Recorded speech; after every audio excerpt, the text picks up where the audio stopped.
Welcome to the Skeptic Zone, the podcast from Australia for science and reason.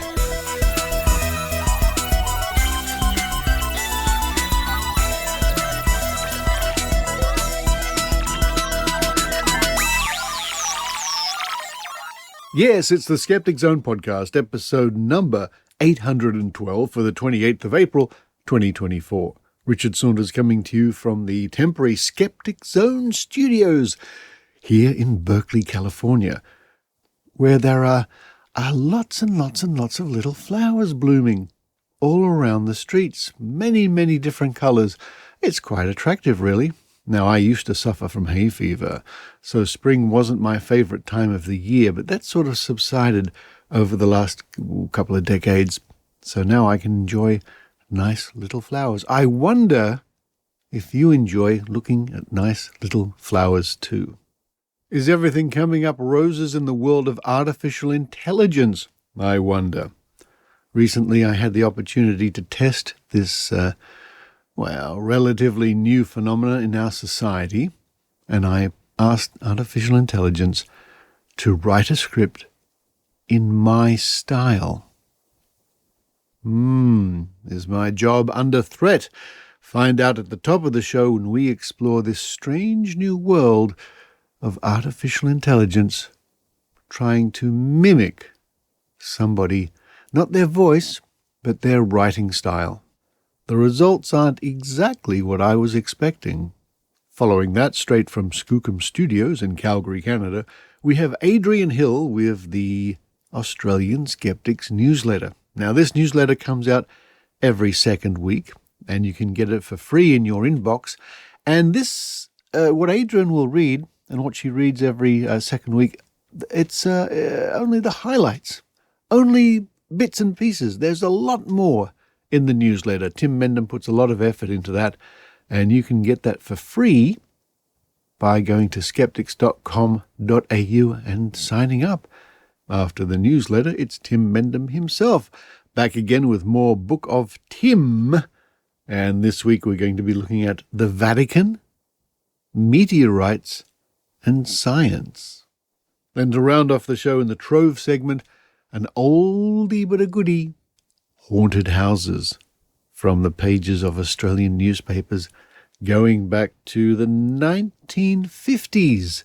Let me have a look here. The 1950s, the 1970s, and the 1980s.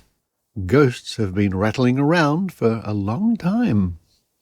Now, just speaking once again of Adrienne Hill and Skookum Studios, next week some of the show will be coming to you from Skookum Studios as I wing my way to Canada to take part in the We Can Reason conference happening on the 4th of May. Not too late to get your tickets.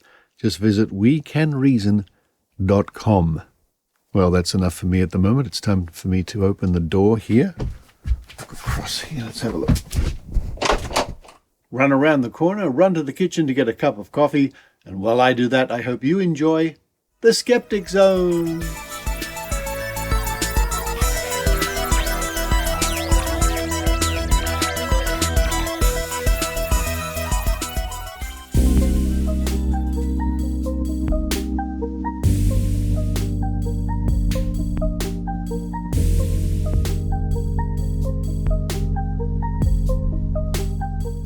Now, I guess it was probably about a year ago on the Skeptic Zone, we were covering the new phenomenon of ChatGPT, and we were reading out various things to do with the paranormal, the supernatural, that sort of stuff, as written by ChatGPT.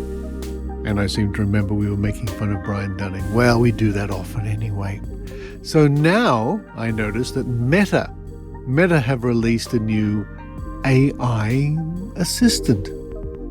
And one of their, can we say marketing points, is its ability to make pictures. You type in what you'd like to see a picture of, and within moments it gives you a choice of 4 variations. The other day I wrote, please make a picture of a moose in a pink UFO flying in Canada, which it did very promptly. And I sent that to Adrienne Hill, much to her giggles.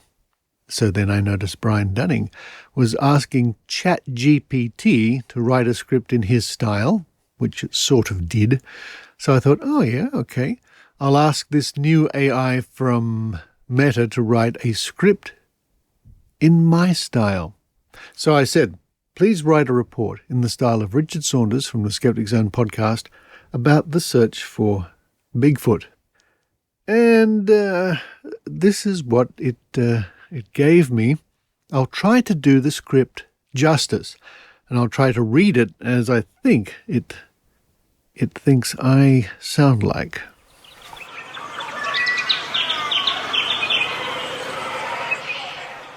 G'day, skeptics. Richard Saunders here, and today we're tackling the legendary creature that's been leaving footprints in the woods and doubts in our minds, Bigfoot. Now, I know what you're thinking. What about all those eyewitness accounts, mate? Well, let me tell you, eyewitness testimony is like a dodgy compass. It might point you in the right direction, but it's not always reliable. And when it comes to Bigfoot, we're talking about a creature that's as elusive as a decent cup of coffee at a UFO conference. And then there are the footprints. The footprints. They're as convincing as a used car salesman's smile. I mean, come on. If Bigfoot's supposed to be this massive hairy bloke, why do the footprints look like they belong to an oversized kangaroo with a limp? And don't even get me started on the DNA sampling. It's like they're trying to find a needle in a haystack, but the needle's been planted there by a mate having a laugh. Contamination, misidentification. It's like a game of spot the error. Now, I know what some of you out there are thinking, but Richard, what about the videos and photos? Well, let me tell you, mate, if I had $1 for every blurry, shaky and poorly lit photo of Bigfoot, I'd have enough money to buy a decent camera. In conclusion, the search for Bigfoot is like searching for a black cat in a coal mine at midnight. It's a wild goose chase, mate. So let's keep our skeptical hats on and remember, extraordinary claims require extraordinary evidence. And until then, Bigfoot remains a legend in its own lunchtime. Cheers, skeptics.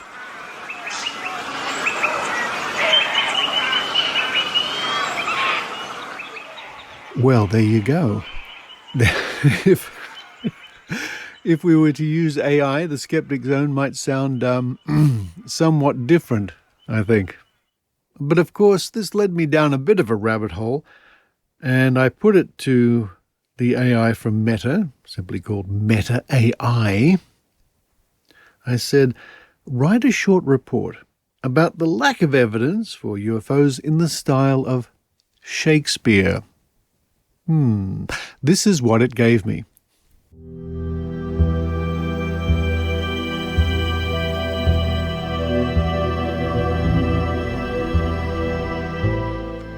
A report on UFOs in sooth. In the realm of skies where mortal men do gaze, a phenomenon most strange doth oft amaze. 'Tis called the UFO, a sight most rare, yet alack, good evidence doth scarce appear. Many a claim of sighting doth abound, of flying discs and lights that dance around, but when we seek the proof, the truth to know, 'tis like a will-o'-the-wisp, it doth elude our woe. The witnesses in fervent zeal do testify, yet their accounts like shifting sands do die. Unreliable and vague they doth confound, and leave us with naught but doubts abound. The scientists with skeptical eye do view the lack of evidence, the dearth anew.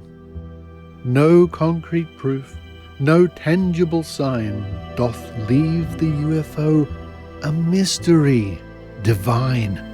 Thus, we must conclude with heavy heart that UFOs, a myth, do play their part in realms of fancy where imagination reigns, but in the world of fact they doth remain in vain.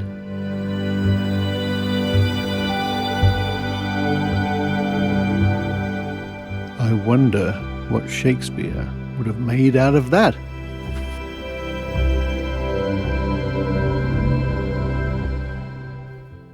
So there we go. A look into the future? Maybe.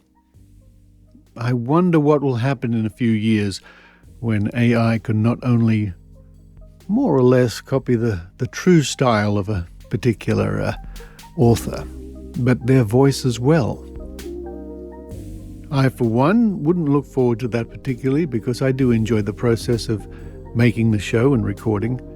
But some days when my voice isn't up to scratch, it might be, shall we say, convenient just to type in my lines and have AI read it in my voice.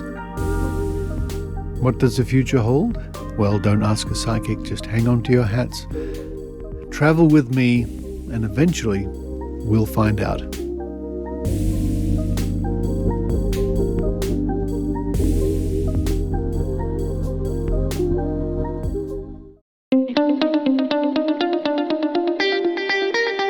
I'm Mick West. In my podcast, Tales from the Rabbit Hole, I have extended conversations with people who have been involved in conspiracy culture.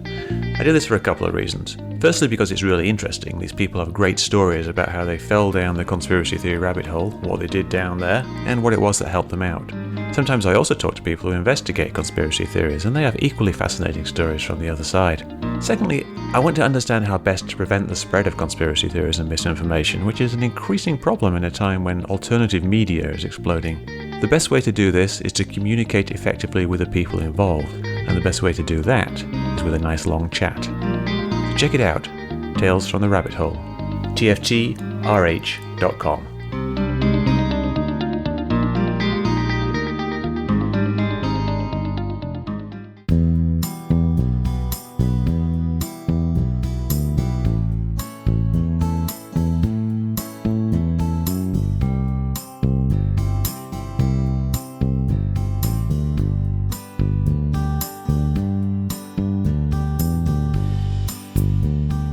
Hello, this is Adrienne Hill from Skookum Studios in Calgary, Canada, to read the highlights from the Australian Skeptics Newsletter. This is newsletter number 196. But don't forget, you can subscribe to this newsletter and get it delivered to your inbox every other week, complete with links to all the stories mentioned. The newsletter also has a list of all the skeptical meetings and meetups around Australia. Just go to skeptics.com.au to sign up. But now, let's see what Tim Mendham has for us this week. Hi all, says Tim. It looks like a bit of a season for regional skeptical groups popping up, or re-popping. A new group in Armidale and a push for fresh blood on the Gold Coast are just two examples. We welcome groups, new and old, all over the country, even if just a pub get-together for beer and natter. You can see some hints of what to do when setting up a group and what not to do in the December 2017 issue of The Skeptic.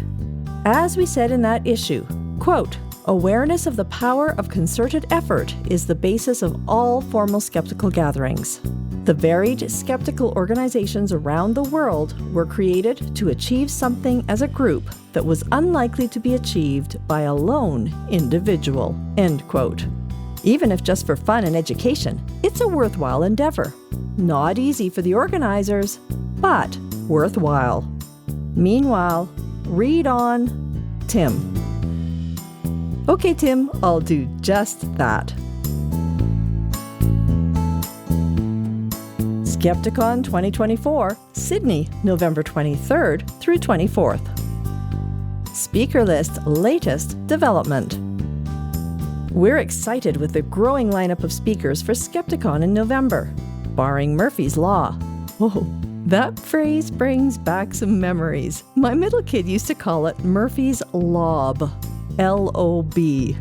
Anyway, barring Murphy's Law, there will be some big names attending, and a lot of lesser names, but equally interesting. Size of name isn't the only criteria in the quality stakes. Keep your eyes peeled as more are announced soon. Skepticon 2024 will run from November 23rd through 24th at the Guthrie Theatre, University of Technology, Sydney, with a welcome function at the Occidental Hotel in York Street, Wynyard, on the evening of November 22nd, the Friday preceding the convention. Tickets will be available in July. Sun, sea, sand, and skeptics. Love alliteration. A message from the Gold Coast Skeptics. The Gold Coast in Queensland is renowned for its iconic beaches, sunshine, and tourist attractions, but probably not for the critical thinking skills of its population. There is, however, a small, dedicated group of Gold Coast skeptics advocating strongly for the teaching of critical thinking skills in the region, from Tweed Heads and north to Coomera and beyond. If you reside in this area, we ask you to show your support by attending the monthly gathering and join in the discussions on skeptical matters. Topics as varied as fortune-telling, complementary medicine, UFOs, anti-vaccination, doomsayers, climate change, and even aspects of religion are discussed and examined in detail. Check out our website. The section on skeptical resources is particularly interesting. You can email the Gold Coast Skeptics or visit www.gcskeptics.com for more information and check out the information on the monthly meetings on Eventbrite. Psychic conman defrauded 1.3 million Americans. We don't normally cover psychics thrown in jail. There are shonks. Now time for the Australian word of the day. I had to look this up, though you can probably figure out its meaning by the context. It means of dubious integrity or legality. So, there are shonks in every industry, though maybe a few more in the psychic industry than in others. But this one is a doozy.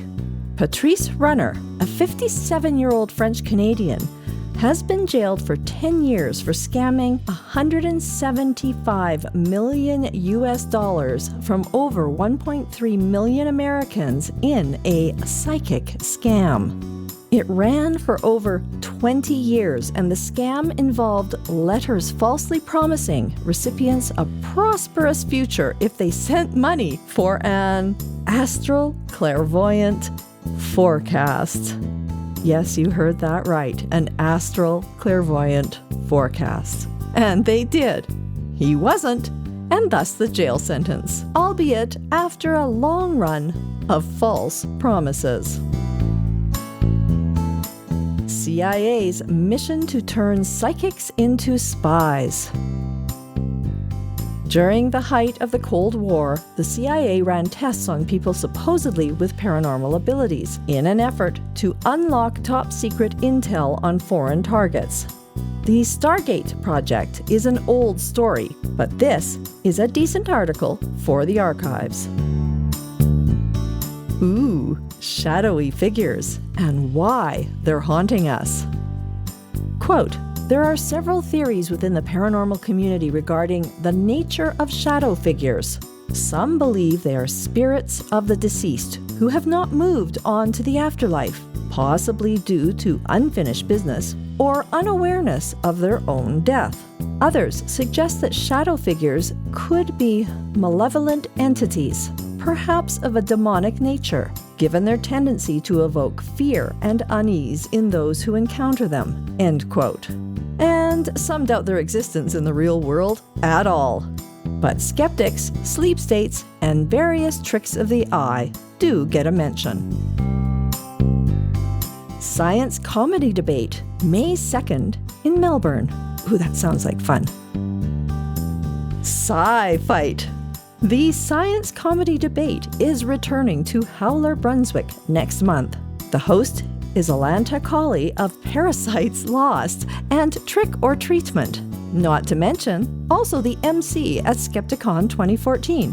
She will attempt to wrangle a group of Melbourne's funniest scientists and smartest comedians to fight it out, rhetorically, for your approval, literally, live on stage, physically. Quote, "It's going to be eye-opening, mind-blowing, and side-splitting. No organ is safe," end quote.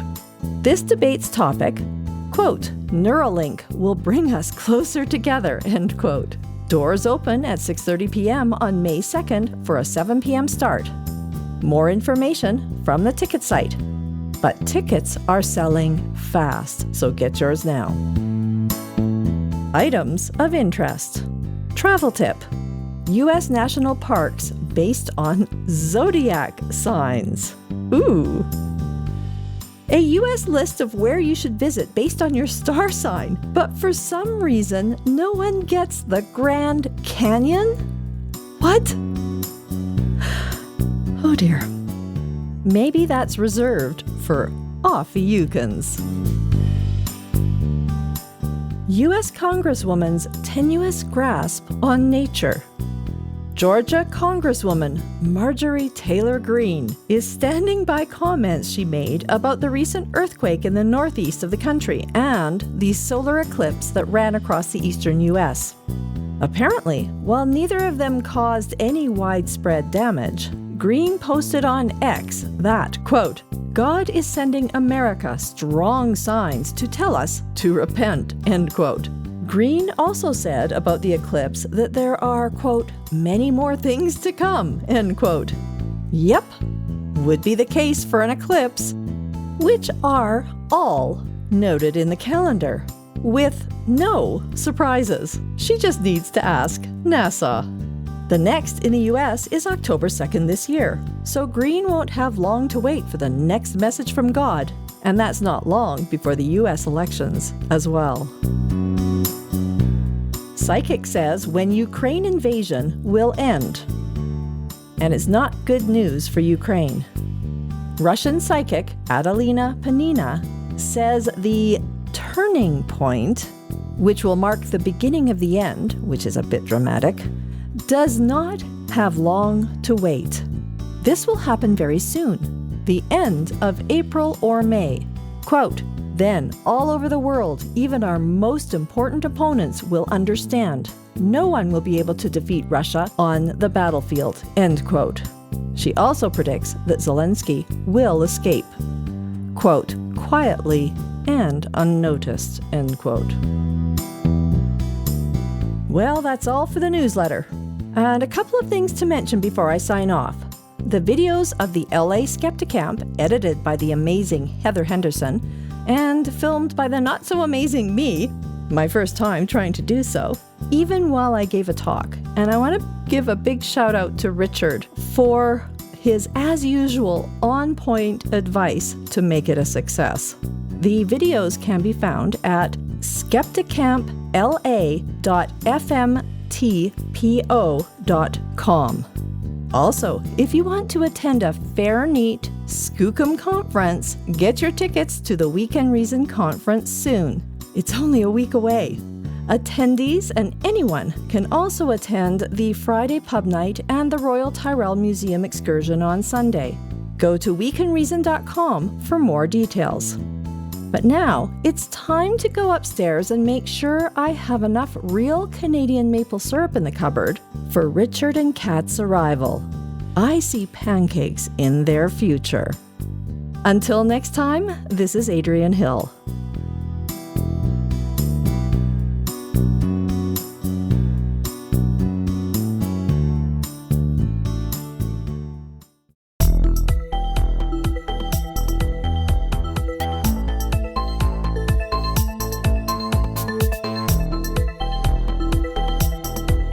Kyle from the Data Skeptic podcast. If you're curious about the way data is changing our world, topics like AI and all this craziness with Facebook and bots and the Twitter storm and how the algorithms that underline that work, and you don't want a technical deep dive, you want it in the vernacular in a way that people can understand, check us out at Data Skeptic. That's what we try and do. I interview advanced professionals in the field who do this sort of research, and then I get into interesting projects as well.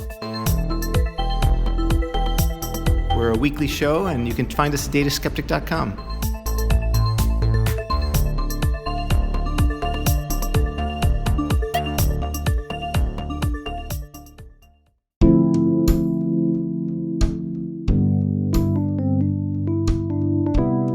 And now, a reading from the Book of Tim with Tim Mendham.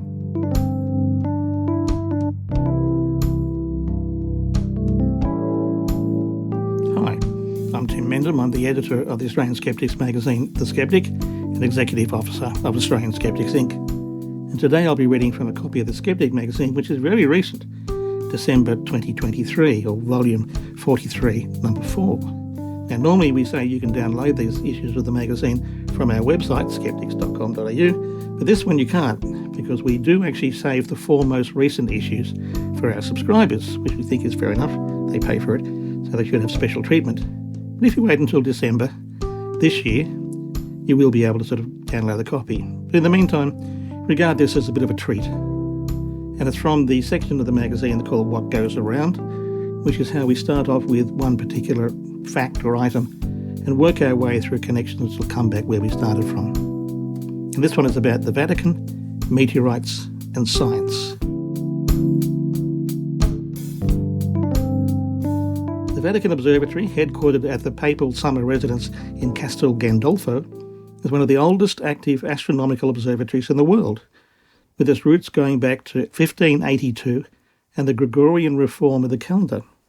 Its activities cover, and they say, a broad range of topics from an examination of the tiniest specks of interplanetary dust to the origin and structure of the universe. It is home to one of the largest meteorite collections in the world, with over 1,100 samples from more than 500 different falls, about 150 kilograms of extraterrestrial material.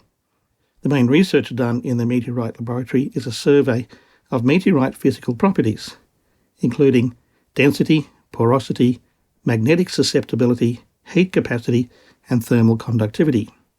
The meteorite collection at the Vatican exists largely thanks to the efforts of Adrian Charles Marquis de Moreau, 1848 to 1927. He was a great supporter of schools and scientific institutions, a life member of the Société Française de Minéralogie, serving 3 terms as its vice president. Tsar Nicholas II of Russia awarded him the insignia of a Commander of St. Stanislas for his donation of meteorites to the Institute of Mines in Russia. In 1896, he proposed to donate a collection of 1,800 rocks and minerals and a library of some 400 books and monographs to the Vatican. In 1907, a subset of the de Moreau meteorite collection, 104 pieces, mostly duplicates and smaller samples, was donated by the Marquis. Another 50 meteorite samples were added in 1912. In 1935, his widow, Marie Caroline Eugenie, donated all but the very largest pieces of his collection. Although the use of the metal found in meteorites is recorded in the myths of many countries and cultures, where the celestial source was often acknowledged, scientific documentation only began in the last few centuries. They were usually explained by atmospheric processes, such as showers of hail condensing in clouds or terrestrial rocks that had been struck by lightning, hence the name thunderstones. Others believe that meteorites were volcanic rocks violently spewed out during major eruptions. Until the early 19th century, most scientists shared Isaac Newton's view that no small objects could exist in interplanetary space, an assumption leaving no room for stones falling from the sky. In 1794, the German physicist Ernst Florenz Chladni was the first to publish the idea that meteorites might be rocks that originated not from Earth, but from space. His booklet, On the Origin of the Iron Masses Found by Pallas and Others Similar to It, and on some associated natural phenomena, including data on several meteorite falls, and concluded they must have their origins in outer space. The scientific community responded with resistance and mockery, particularly because Chladni's work was based on theory. He hadn't visited any sites or spoken with any witnesses. It took nearly 10 years before a general acceptance of the origin of meteorites was achieved through various scientific works, including that of the French scientist Jean-Baptiste Biot, 1774 to 1862. Biot's study, initiated by the French Academy of Science, was compelled by a fall of thousands of meteorites on the 26th of April 1803 from the skies of L'Aigle in France. Biot's scientific resume included the first scientific balloon flight and pioneering work in the field of saccharimetry, a way to analyse sugar solutions. After the meteorites fell in L'Aigle, Biot mapped the strewn fields and presented evidence to the Academy that the leg stones appeared similar to other stones that reportedly had fallen out of the sky in Italy and England. His dramatic report on the fall got noticed in popular media as well as scientific circles, helping to lend credence to his theory, the Academy acknowledging that rocks do fall from the sky. Now, according to the Meteorological Society's database, the L'Aigle meteorite is one of 12,659 approved meteorites, plus 8 unapproved names, classified as L6. It weighed 37 kilograms and belonged to the, quote, ordinary chondrites, a class of stony chondritic meteorites, which are by far the most numerous group, comprising 87% of all finds, thus the ordinary description. Now, l'aigle is French for eagle, which is, cute idea. In 2009, a fragment of l'aigle weighing 27.7 grams from the collection of the British Museum of Natural History sold for £1,500 at auction.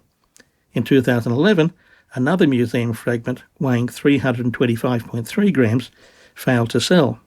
Another fragment sold at Christie's in 2018 for $2,500, which is below the estimate of $3,000 to $5,000. And this one was part of the collection of the Marquis de Moreuil that hadn't been donated to the Vatican.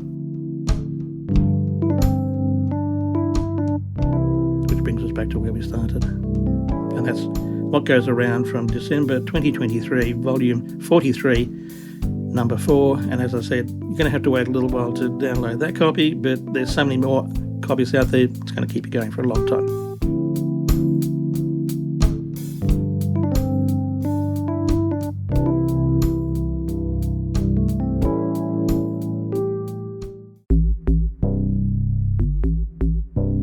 You've probably heard the saying, knowledge is power. While that's true, there's just too much to know. Plus, we carry access to nearly all of humanity's knowledge in our pockets. Unfortunately, there's also a lot of misinformation out there. Conspiracy theories, propaganda, pseudoscience, science denial, all of which are effective because they appeal to our biases and emotions. As Richard Feynman reminded us, no one can fool us like we can. Protecting yourself from misinformation requires better thinking. When you need reliable information, do you know where to find it and how to use it to make wise decisions? And importantly, are you aware of the thinking errors that might cause you to fall for misleading information? The bottom line is, knowledge is not enough. Thinking is power. I'm science educator and communicator Melanie Teresa King. Please visit thinkingispower.com to learn more about critical thinking, information literacy, and science literacy skills. Educators can find useful and engaging course materials and assignments for their students. And for a daily-ish dose of better thinking, follow Thinking is Power on X, Facebook, Instagram, TikTok, and YouTube.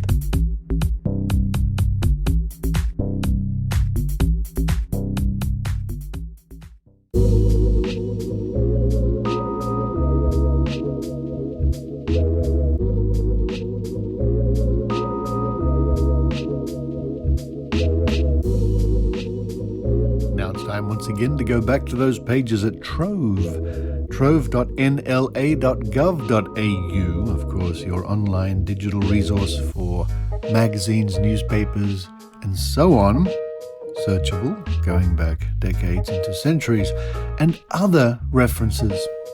And sometimes we go into the archives of the Sydney Morning Herald, which luckily for us are available as microfilm at the State Library of New South Wales.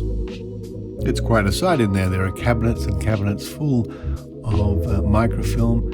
You look them up in the catalogue, you retrieve them, you put them through the machine, you scroll through them on the big screen until you find the story that you're after.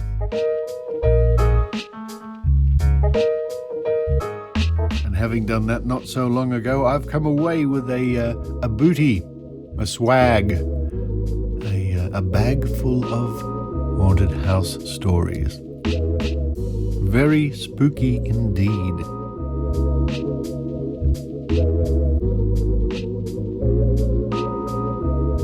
Let's see what is waiting for us in the pages of the Sydney Morning Herald, dated the 19th of July, 1955. worldwide study of ghosts favoured. London, July 18. Australian Associated Press, Reuters. A conference of professors has decided that many ghosts and haunted houses should be the objects of a worldwide study. 29 European and American ghost hunters, calling themselves, quote, psychical researchers, end quote, have just ended a private conference at Cambridge. They issued this statement yesterday. Quote, the conference approved the preparation of an international plan looking towards better studies of spontaneous cases. Among the phenomena considered by the meeting were hauntings, poltergeist phenomena, telepathic dreams, apparitions, and similar happenings in various parts of the world, end quote. The delegates said that intense study of large number of cases should be undertaken on a worldwide scale. The meeting appointed a committee to study traditional methods of collecting, evaluating, and interpreting material. And that is almost 70 years ago. I wonder if the ghosts are still waiting around. And not too many days after, we have another report, this time on the 30th of July 1955, again in the pages of the Sydney Morning Herald. Logic professor believes in ghosts. From our staff correspondent and Australian Associated Press. London, July 29. Wykeham Professor of Logic at Oxford University, Professor Henry Price, said yesterday that he believes in haunted houses and apparitions. He said there are apparitions of the dead, sometimes haunting apparitions, and apparitions of the living, which also seem to haunt occasionally. Professor Price, who was addressing a churchmen's conference at Oxford, said it is better to avoid the common term ghost because it sounds odd to speak of the ghost of a living person. He said, there really are haunted houses, though they are not so common as psychical researchers could wish. The true ghost stories are not necessarily so exciting as the fictitious ones. He said it might be possible one day to control telepathy and clairvoyance at will. The most possible at present is to provide conditions favourable for their appearance. He added, this is probably the point of curious traditional practices like crystal gazing. Such practices are probably rough and ready methods of encouraging unconscious mental contents to come to the surface. The Vicar of Putney, the Reverend W. Pierce Higgins, chairman of the conference, said, the religion of the depressed proletariat of this generation is spiritualism. Now let's look forward a few years, in fact some decades, to 1970 on the 25th of February. Again in the pages of the Herald, and this story took place, not too far from Maynard International Studios. Look out, Maynard, there could be a ghost or two running around your neighbourhood. Doors shake, beds upset, family flees from ghost house. From Brian Cogan. Newcastle, Tuesday. And Newcastle being the first major city north of Sydney, a couple of hours north of Sydney. A young couple and their 4-month-old daughter have left their home in a Newcastle suburb because they think it's haunted. Mr. Michael Cook, 19, and his wife Diane, 18, spent their last night on Sunday in the half house they rented as a flat in Hereford Street, Stockton. They moved into a neighbour's house on Monday, and Mr. Cook spent today unsuccessfully looking for another home. The couple are firmly convinced the house is haunted by the ghost of a man. They refuse to go inside unless accompanied by police or friends. Even to a casual observer, their fear is real and infectious. They named 8 friends and neighbours who had heard or seen mysterious happenings in the spacious white weatherboard house in the past 2 weeks. Last night I saw a horrible white face looking out of one of the windows as I walked past, Mr. Cook said. The eyes were white with green in the middle. I was so scared the tears just ran out of my eyes. That was the end. I was thinking of buying the house, but I'll never live there again." He added, "Last night, Constable W. Manning of Stockton searched and locked the house after 10 p.m. This morning the beds were disturbed, but the windows were still locked from the inside. Constable Manning and Mr. Cook searched the house and ceiling today without finding any trace of a human intruder." Constable Manning had no comment to offer, but the incident was recorded at Stockton Police Station with typical official caution as, quote, "alleged haunted house in Hereford Street, Stockton," end quote. The other half of the house is occupied by the owner, a 67-year-old woman who has been a patient in the Newcastle hospital for a week. Mrs. Cook said the owner asked her to look after her flat while she was away.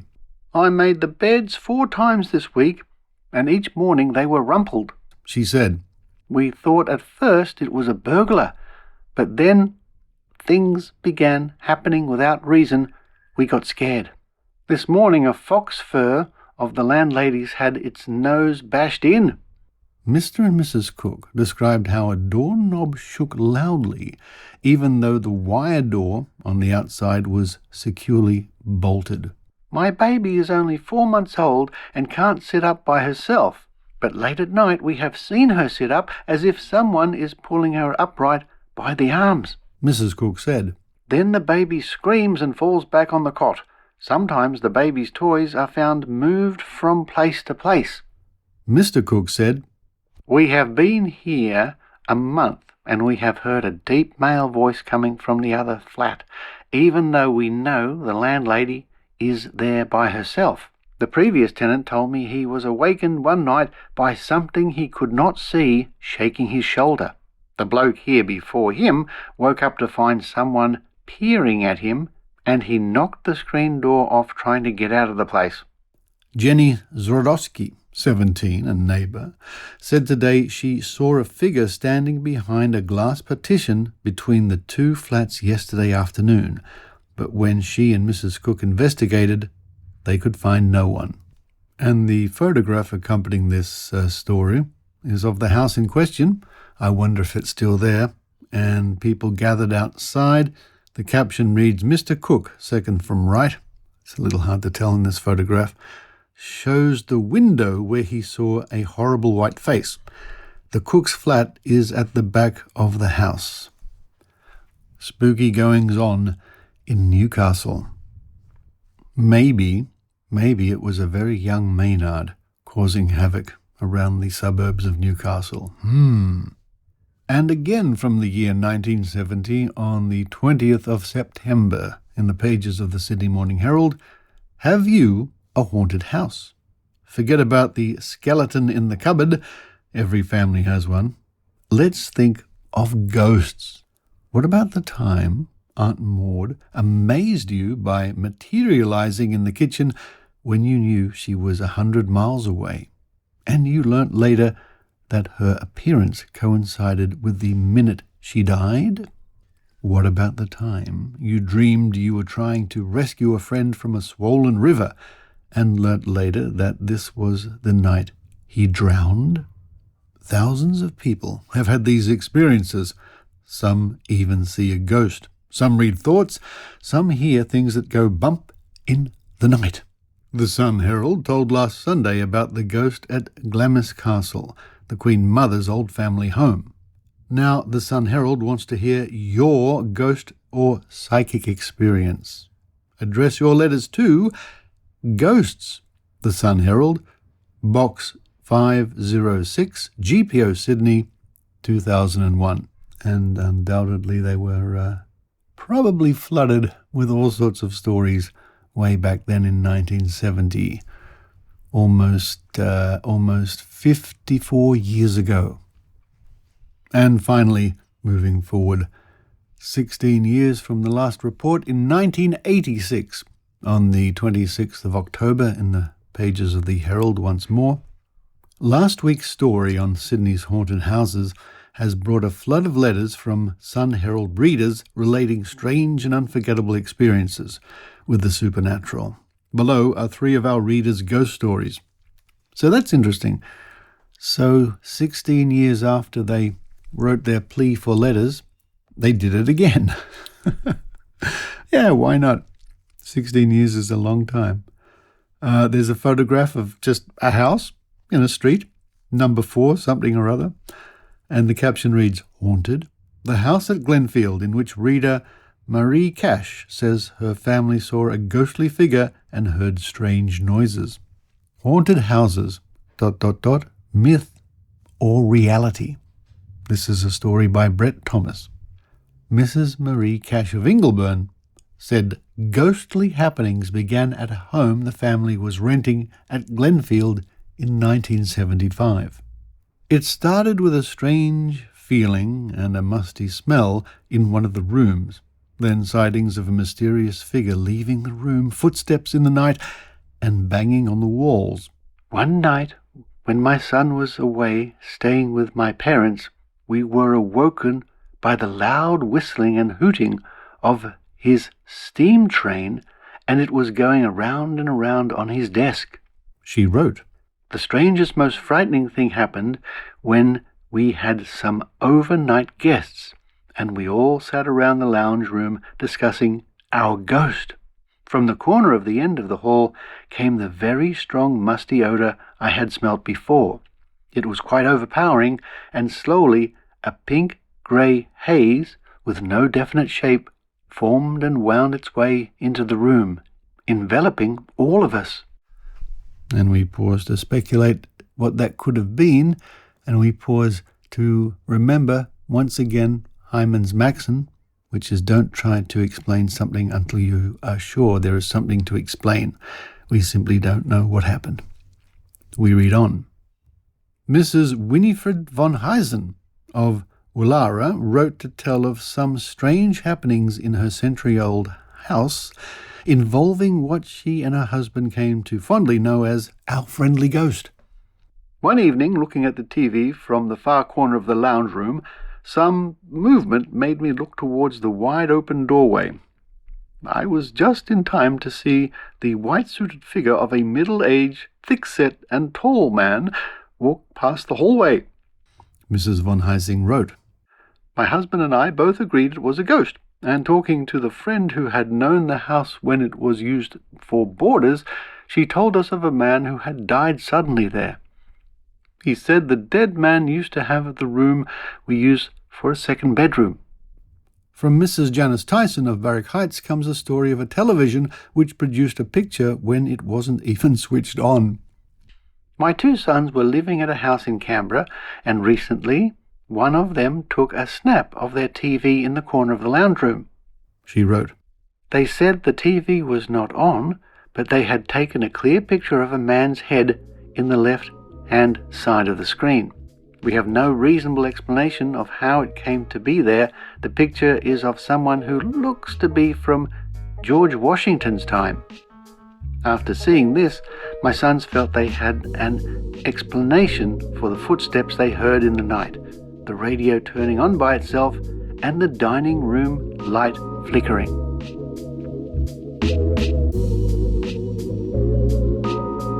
Well, I guess that's why they call them ghost stories. Who knows? Who knows what really happened in all these situations? Indeed, if anything really did. I wonder, are ghosts still as popular in our society as they used to be?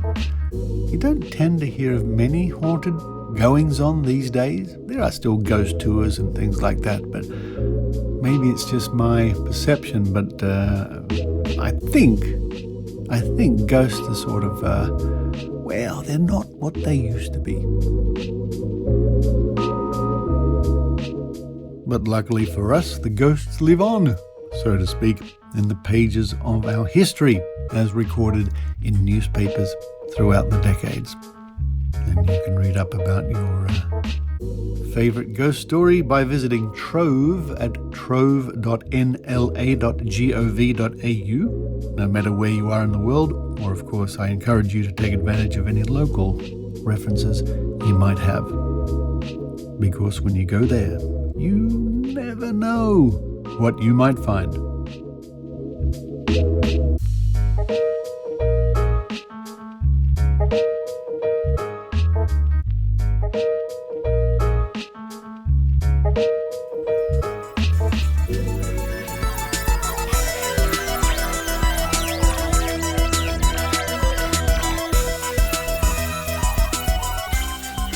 Thank you for listening to the Skeptic Zone podcast, and thank you to those wonderful people who subscribe, who send the Skeptic Zone micropayments every week or every month via the Patreon or PayPal systems. Your support means there is a Skeptic Zone podcast, and I won't yet have to give up my job to artificial intelligence. Or maybe some people would prefer that, I don't know. Coming up on next week's show, I hope to bring you some interviews and bits and pieces from the We Can Reason conference. It'll be great to catch up with old friends like Adrienne Hill, of course, Kat McLeod, and my friend Wendy Hughes, who's flying up from California to take part in the convention. But before I go, just a hint. Sometimes, for those people who stop listening when they hear the ending theme, sometimes there's a little bit more to the show.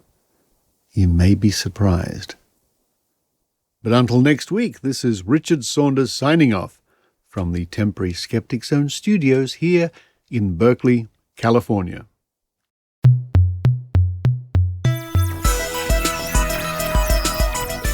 You've been listening to the Skeptic Zone podcast. Please visit our website at www.skepticzone.tv for episodes and show notes with links going back to 2008. You can follow the Skeptic Zone on Facebook, X, TikTok and YouTube by clicking the links at our homepage, together with links to support the show financially via Patreon or PayPal. The Skeptic Zone is an independent production. The views and opinions expressed by our guests are not necessarily those of the Skeptic Zone podcast or any other skeptical organisation.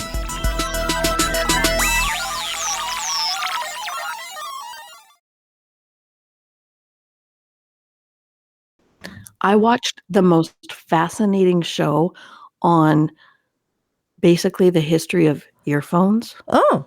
Which you would not think was fascinating, but like they explain noise-canceling headphones and everything. Amazing. That's so cool. Are we all done testing now? I think we're done testing. Should we actually get to the dice game? Let's get to the dice game now, Kat. Awesome, Possum.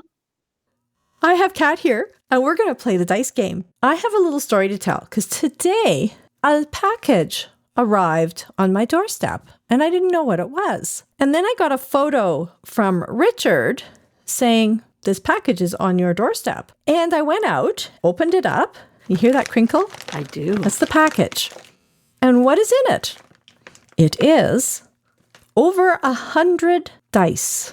That's wild. I know. And what are these dice for? Well, if you come to We Can Reason next week, everyone will get a little souvenir die. What do they look like? There's all different colors. There's black. There's clear with green on it. Would you say that's pinky purpley? That's like a light purple. Lavender. Yeah, with green numbers. Very pretty. Neon green. Neon green. And then these ones are yellow with, it looks like orange numbers. I wonder if those glow in the dark. Oh, I wonder. We're going to have to test them out after this. So we also have these sort of lavender, like pale mauve with... Ooh, those are like lilac. Lilac, yes. Should we use those ones? Oh, I like those ones a lot. I like those ones a lot too. And there's all kinds of other colors. I think those are my favorite so far. So if you would like to get a Richard Saunders original dice, and of course they're the lucky dice, they're going to bring you good luck. And you can play along with the dice game. Exactly. Make sure you buy a ticket to We Can Reason, which is actually a week today when we're playing the dice game. And so Friday, May the 3rd is when we have our pub night, and then we have the actual conference on May the 4th be with you. And then we have our trip to Drumheller on Sunday. And you don't have to buy a ticket to come to the Friday night or the Sunday. You can find more information at www.wecanreason.com. I'm going to be there, just so you know. Hang out with Kat and I, Richard, a whole bunch of other people. Cara Santa Maria's coming, and James Fell won't be at Drumheller, but he should be at the pub night. And Hammett Mehta will be at the pub night and the conference as well. Did I miss anyone, Kat? Will Richard be at the pub night? Oh, he better be. He's got to spin spoons and give out dice. Because I'm going to be at the pub night. Exactly. We're having trivia at the pub night, and there's live music. It's going to be a blast. You know, last year is when I met you and Richard for the first time at the pub night. I know. It's crazy. Richard was on my trivia team. It was amazing. That's right. He was. And he made you some origami, if I remember correctly.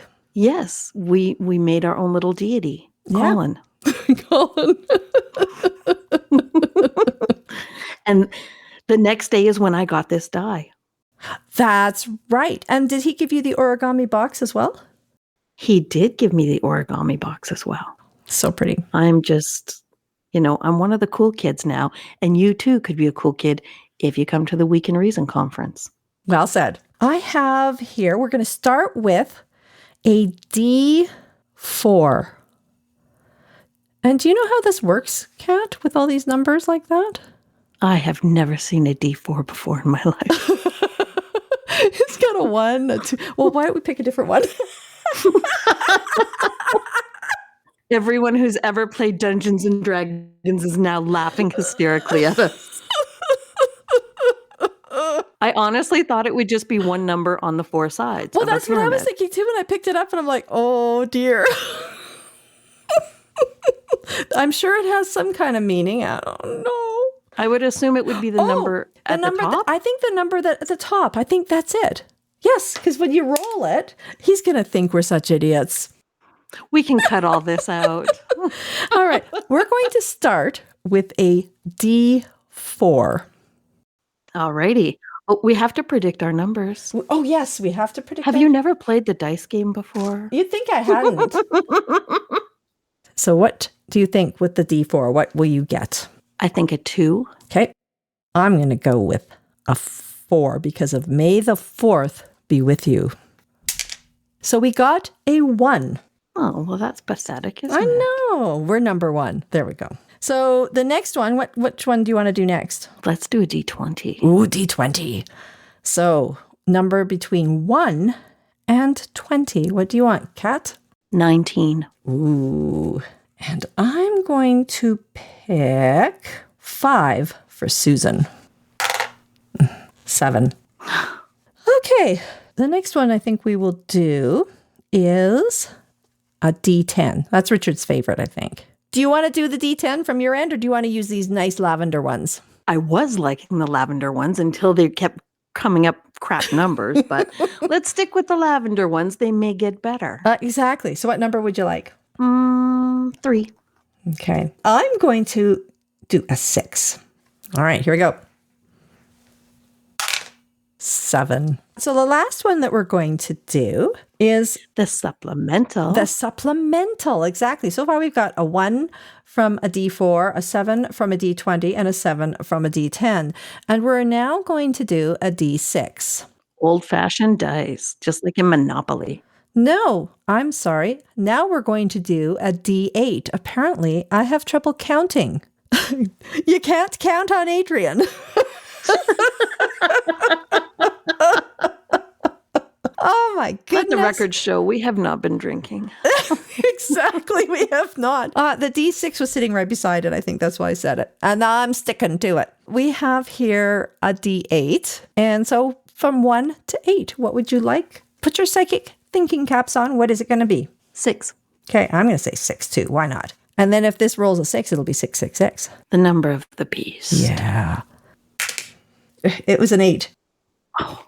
Yeah, it's an 8. So the winning numbers are 1, 7, 7, and 8. If you got all 4 of those, I would suggest you need to come to Week in Reason. I think even if you didn't get any of those numbers, you should come to Week in Reason. If you got between 0 and 4 of the numbers, you should come to Week in Reason. That sounds very logical. Hope we see you there. He's never going to let us do this again.